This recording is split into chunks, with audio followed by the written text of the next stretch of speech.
This is Monocle on Design Extra. It's a short show to accompany our weekly programme where we discuss everything from architecture and craft to furniture and graphic design. I'm Maylie Evans. We cross over to Osaka today to visit Expo 2025. With the theme Designing Future Society for Our Lives, it'll be the second time the Japanese city has hosted the event, the last time being in 1970. Pavilions dotted around Yumeshima Island are showcasing the best in culture, technology and innovation of the namesake nations. Today we meet the lead design architect behind this year's United States of America installation. Trey Trahan, founder of Trahan Architects, is based in New Orleans with an additional office in New York. But the Expo 2025 has provided the creative with his first built project outside the United States of America. As a keen collector of Japanese artwork, both historic and contemporary, the architect has taken his cue from Japanese craft and the nation's approach to design. Monocle's deputy head of radio, Tom Webb, began by asking Trey what it was about Osaka that drew him to the project. I've been traveling to Japan for probably 10 to 15 years and collecting Japanese art, and so I am very intrigued with Japanese culture, the generational development of art through hundreds of years, and how they approach space with their temples and gardens, and those contributions to humanity, and how the West can learn from those practices. Now, have you taken inspiration from Japan before in other projects? A few years back, we were commissioned to design the Japanese Pavilion located at the National Arboretum in Washington, D.C. But I think it's fair to say that a large portion of our body of work is about distilling complex problems down to their essence and a pursuit of quietness or stillness in the work, where the atmosphere of a space imposes itself on how we celebrate in those spaces and engage with other in those spaces, whether it's public or private space. Well, let's go to Osaka and talk about the pavilion. Where did you begin and how did you end up with the design that you have? It's an interesting site in Osaka off of the water. There's this massive ring wooden structure that evokes the spirit of historical wooden structures in Japan, and the U.S. has been provided, I would say, an exceptional site in that it is located right inside the Eastern Gate. Success for these venues is about sharing your country's values with the world, so to speak. Our thinking and approach was to create not a small portal or entry sequence that was designed at the scale of an individual or a family or a small group, but one that was a continuation of the open public space from the public realm onto the U.S. site that led to this mirrored image of two triangulated buildings with an open plaza,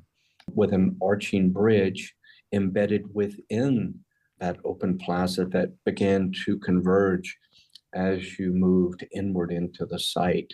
In between these two triangulated massings is a suspended glass, a translucent cube, which will house a number of exceptional and exciting artifacts.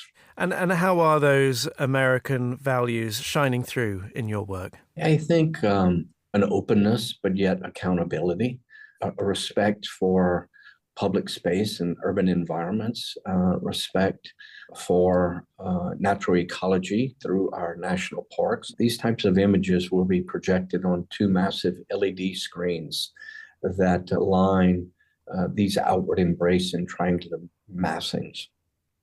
You've spoken about these beautiful designs inspired by Japanese footbridges, these two triangular buildings. You've also got what I can only describe as this floating glass cube. Can you tell us a little bit about that? There was an essay written in 1933 by Tanasaki called In Praise of Shadows. And he speaks of both the impact of artificial light, but also the importance of natural light. For us, it was about creating this gradient of experience that both celebrated Times Square-like spaces of artificial light, although Tanasaki questioned artificial light and its impact. But then also, as you move inward, moves you past the cube or under the cube, that creates this compression. So you're reminded of the scale of a human and this massive development of a world exposition to a quieter, more meditative space or reflective space. We're hopeful that as you move in with a group of people, that this self-editing takes place and you arrive at the rear of the site as one, and that there's this moment of reflection, of questioning, what am I responsible in contributing to humanity, and how do each of us from the various countries contribute to a more meaningful existence? You've been responsible for some rather dramatic, exciting work across America. In comparison, how excited are you about this opening and having people interact in a way that you were just describing? It's a privilege, of course, to represent the U.S.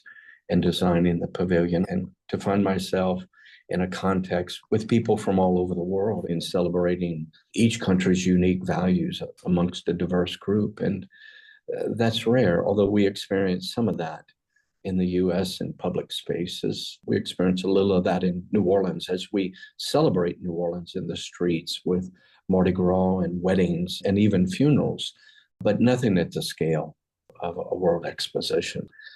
That's a terribly exciting thing to contemplate and to be a part of.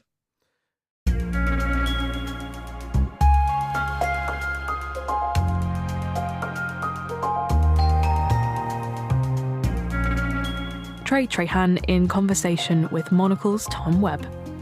Expo 2025 takes place across Yumeshima Island in Osaka and open until the 13th of October later this year. That's all for this week. If you're eager for more design stories, then listen to our main programme, Monocle on Design, airing on Tuesdays at 8 p.m. London time. Or if you prefer print, then pick up a copy of Monocle magazine, available on all good newsstands now. Today's episode was produced by me, Bailey Evans. Thank you very much for listening.